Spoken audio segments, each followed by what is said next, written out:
During my years in business, I learned that there are levels of purposes in life. Nung una po, nung nag-umpisa po, ang purpose ko lang is makabayad ng utang.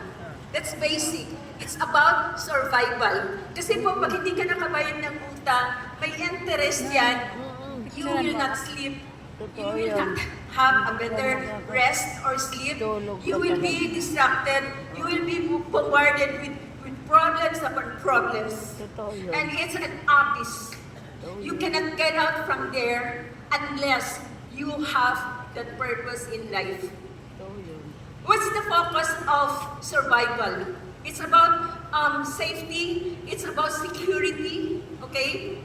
And there are people who join the ASN because of that survival purpose.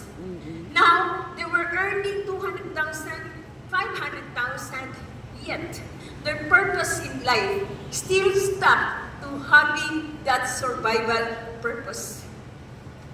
If you want to survive in this life, how much income, how much money do you like? In Davao City, in Metro Manila, how much? For you to survive in Metro Manila, how much do you need?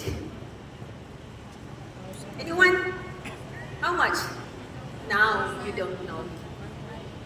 Okay? Kitang-kita ko po, hindi nyo alam magkano po ang kailangan nyo to survive. And look at your income. Hindi nyo alam. Hindi nyo alam kung paano, di ba?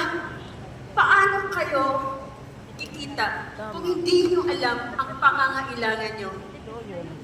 Okay? So you have to be aware. You have to know how much do you need for you to survive. Say 50,000. Is that much or less?